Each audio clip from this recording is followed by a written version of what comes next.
প্রিয় দর্শক, ইরান আজ এক ঐতিহাসিক বিজয় অর্জন করেছে। এত বড় বিজয় যা মানব ইতিহাসে এবং আমেরিকার গত 240 বছরের ইতিহাসে কখনো দেখা যায়নি। আমেরিকার কোনো প্রেসিডেন্ট এর আগে এত বাজেভাবে আত্মসমর্পণ বা স্যারেন্ডার করেনি, যা তারা এখন ইরানের সামনে করেছে। ইরান আর আমেরিকার মধ্যে 2 সপ্তাহের জন্য যে যুদ্ধবিরতি হয়েছে তার রাতারাতি পুরো গেম এমনভাবে পাল্টে দিয়েছে যে প্রথমবারের মতো ইরানের রাখা 10টি পয়েন্টের 10টিতেই আমেরিকা পুরোপুরি অ্যাবসলিউট স্যারেন্ডার করেছে। এই 2 সপ্তাহের যুদ্ধবিরতি ইরানের জন্য এত বড় একটা ফাতা বা বিজয় যে পুরো ইরানি জাতি আজ রাস্তায় নেমে এসেছে। সেখানে এখন চরম উৎসবের আমেজ। তারা এমনভাবে উল্লাস করছে যা ইতিহাসে এর আগে কখনো দেখা যায়নি। আর অন্যদিকে পুরো আমেরিকান ও ইসরায়েলি সাম্রাজ্যের যে কিভাবে চরম পতন হয়েছে বা তছনছ হয়ে গেছে তা আপনারা কল্পনাই করতে পারবেন না।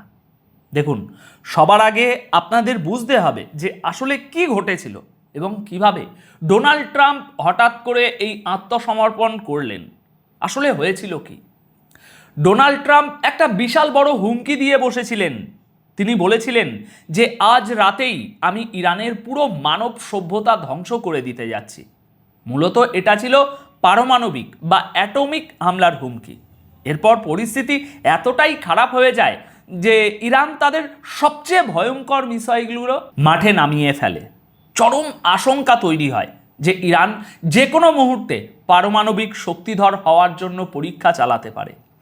পরিস্থিতি এতটাই বেগতিক হয়ে যায় যে আন্তর্জাতিক পরাশক্তিগুলো ট্রাম্পের উপর চরম চাপ সৃষ্টি করে এবং তাকে রীতিমতো হুমকি দেয়। এমনকি খোদ আমেরিকার ভিতরেও এমন অবস্থা তৈরি হয় যে কংগ্রেসে 25তম সংশোধনীর উপর কাজ শুরু হয়ে যায়। সেখানে বলা হয় যে ট্রাম্প এখন আনফিট বা অযোগ্য হয়ে গেছেন এবং তিনি আর প্রেসিডেন্ট থাকতে পারবেন না। অন্যদিকে ইসরায়েলের খুব খুশির একটা এজেন্ডা ছিল যে ট্রাম্প আজই যেন সব তছনছ করে দেয়। কিন্তু যখন এত তীব্র প্রতিক্রিয়া এলো এবং ইরানও পাল্টা ধ্বংসলীলা চালানোর জন্য প্রস্তুত হলো, ইরান তাদের সমস্ত মিসাইলের মুখ পুরোপুরি উপসাগরীয় দেশগুলোর দিকে তাক করে দিল। এক একটা পাওয়ার প্ল্যান্ট, ওয়াটার প্ল্যান্ট সব জায়গায় নিশানা স্থির করে দিল। শুধু ট্রাম্পের বোতাম চাপার অপেক্ষা ছিল, তাহলেই তারাও বোতাম চেপে দিত। আর সেই মুহূর্তেই এমন ধ্বংসযজ্ঞ হতো যাতে হয়তো কোটি কোটি মানুষ মারা যেত। কিন্তু এরপর ট্রাম্পের উপর আন্তর্জাতিক চাপ আসতে শুরু করে। আপনারা হয়তো জানেন, জাতিসংঘে এবং হরমুজ প্রণালীর ইস্যুতে চীন ও রাশিয়া প্রকাশ্যে বলে দিয়েছে যে তারা পুরোপুরি ইরানের পাশে দাঁড়িয়েছে। এখন দর্শক, আসল খেলাটা হলো আমেরিকা ইরানের 10টি শর্তই মেনে নিয়েছে, পুরোপুরি সব শর্ত। এখন শুরু হতে চলেছে আলোচনা, আর এই আলোচনা হবে পাকিস্তানে। কিন্তু আসল খেলা যেই 10টি পয়েন্টের উপর, সেগুলো কি কি আসুন একটু জেনে নিই। প্রথম কথা, ছড়িয়ে ছিটিয়ে থাকা প্রত্যেকটি দেশে পুরোপুরিভাবে যুদ্ধ শেষ হবে।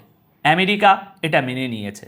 2, ইরানের বিরুদ্ধে যুদ্ধের সম্পূর্ণ স্থায়ী অবসান হবে, কোনো সীমারেখা বা শর্ত ছাড়াই। আগে তো বলা হতো এই পয়েন্টগুলো নিয়ে কখনো কথাই হবে না।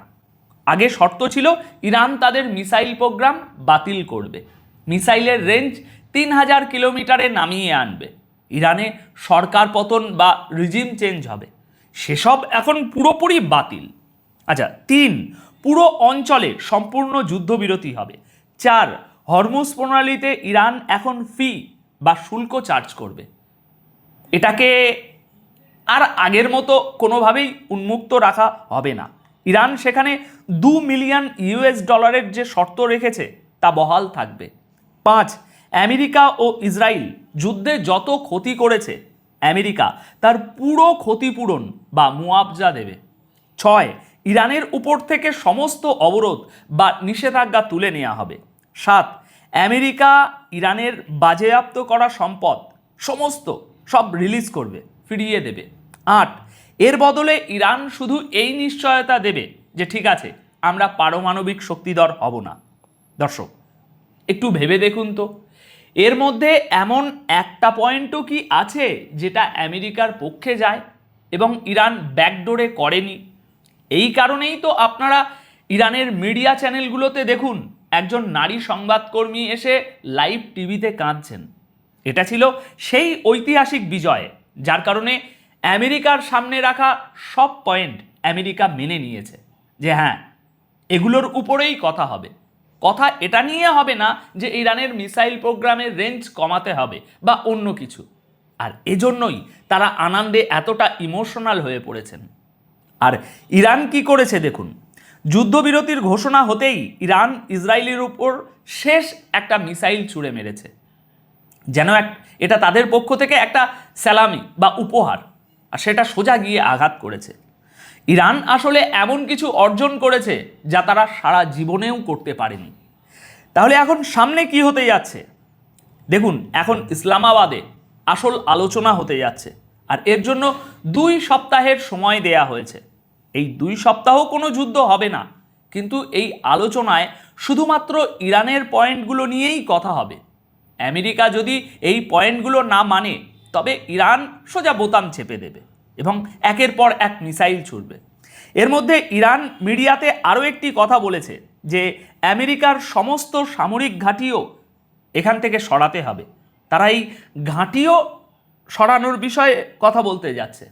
অর্থাৎ এই 10টি পয়েন্ট নিষেধাজ্ঞা তুলে নেওয়া সব মিলিয়ে ইরানিরা তো আমেরিকার পুরো রেপুটেশন বা সম্মান মাটিতে মিশিয়ে দিয়েছে।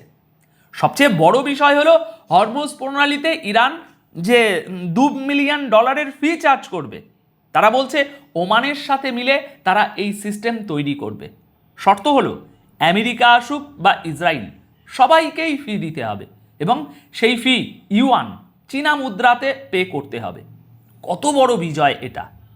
আগে তো ট্রাম্প বলেছিলেন যে ইরান পুরোপুরি স্যারেন্ডার না করা পর্যন্ত কোনো আলোচনাই হবে না, রিজিম চেঞ্জ বা সরকার বদল করব। এখন সব প্ল্যান উল্টে গেছে। কোথায় গেল রিজিম চেঞ্জ? কোথায় গেল সব? পুরোপুরি সব উল্টে গেছে। ইরানের ইতিহাসে এর চেয়ে বড় বিজয় আর কখনো হতে পারে না। আপনারা একটু চিন্তা করে দেখুন, ইরান যখন ঘোষণা দিল যে তাদের কাছে 45,000 ড্রোন এবং 15,000 মিসাইল মজুদ আছে, এরপরই আমেরিকান সাম্রাজ্য রীতিমতো কেঁপে উঠেছিল। ট্রাম্প এবং সেখানকার স্ট্যাবলিশমেন্ট আজ একটু ভেবে দেখুক আমেরিকা কত বড় আমেরিকার ক্ষতি হয়ে গেল। তাদের এস্টাবলিশমেন্ট পুরো নড়ে গেছে। এই যুদ্ধে আমেরিকার এত বড় ক্ষতি হয়েছে যে তাদের সুপার পাওয়ারের চেয়ারও আর থাকলো না, সেই ক্ষমতাও আর থাকলো না। এখন যখন তারা আলোচনার টেবিলে বসবে, ইরান তার শর্ত থেকে 1 ইঞ্চিও পিছু হটবে না। কেন হটবে? ইরান কি চায়? তাদের উপর থেকে সব নিষেধাজ্ঞা শেষ হবে। এর চেয়ে বড় লটারি আর কি হতে পারে তাদের জন্য? এর চেয়ে বড় আর কি উৎসব চাই তাদের? এখন পরিস্থিতি এমন যে গালফ বা উপসাগরীয় দেশগুলোর নিজেরাই আমেরিকার থেকে বাঁচতে চাইবে, কারণ আমেরিকা থাকলে তারা সারা জীবন আগুনের উপরে বাস করবে। আমেরিকা পুরোপুরি স্যারেন্ডার করেছে ভাই। ট্রাম্পের রেপুটেশনের যে জানাজা বের হয়েছে তা পুরো বিশ্ব দেখেছে, বিশ্ব বুঝে গেছে। ট্রাম্প হুমকি দিলে সেটাকে আর সিরিয়াসলি নেওয়ার কিছু নেই, কারণ সে হুমকি দেওয়ার পরই স্যারেন্ডার করে। আজ রাতে সেই ইরানের সভ্যতা ধ্বংস করতে চেয়েছিল, আর আজ রাতেই সে আত্মসমর্পণ করল। দেখুন, মোস্তাফা খামিনি বা আলী খামিনি যেই হন না কেন, সেই মানুষটি যা বলেছেন তাই কিন্তু করে দেখিয়েছেন। তবে সামনের আলোচনাগুলো কিন্তু খুব কঠিন হতে চলেছে, এটা মাথায় রাখবেন দর্শক। আমেরিকা হয়তো বলবে আমি মানব না, কিন্তু আলোচনা ভেস্তে গেলে ইরান বলবে ঠিক আছে, আমরা তো তৈরি বসেই আছি ধ্বংস করার জন্য।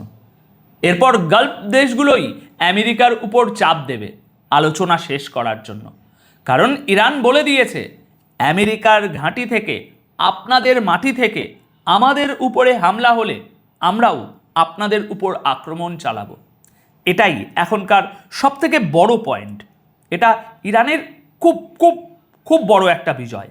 ইরানের উপর থেকে অবরোধ উঠে গেলে তাদের কারেন্সি বা মুদ্রা একদম আকাশে উঠবে, আর আমেরিকা ইসরায়েলের এদের যে ইরানকে দাবিয়ে রাখার যেসব স্বপ্ন প্ল্যান সেগুলো পুরোপুরি শেষ হয়ে যাবে। আমেরিকার 95% জনগণও এখন চাইছে যুদ্ধ গোল্লায় যাক, এই যুদ্ধ বন্ধ করো, তেলের দাম স্বাভাবিক করো, আর আমাদের শান্তিতে একটু নিঃশ্বাস নিতে দাও। এখন ইসরায়েলের উপরও চাপ দেওয়া হচ্ছে যুদ্ধ বন্ধ করার জন্য। পুরো বিশ্ব এখন ইসরায়েলের বিপক্ষে দাঁড়িয়েছে। যাই হোক, এখন দেখার বিষয় পরিস্থিতি শেষ পর্যন্ত কোথায় গিয়ে দাঁড়ায় এবং নতুন কি কি সিনারিও তৈরি হয়। তো দর্শক, আপাতত এই প্রতিবেদন তাহলে এখানেই শেষ করছি। ভিডিওটি ভালো লাগলে লাইক করবেন, শেয়ার করবেন এবং কমেন্ট সেকশানে অবশ্যই আপনাদের মূল্যবান মতামত আমাদের জানাবেন। ধন্যবাদ আপনাদের সকলকে।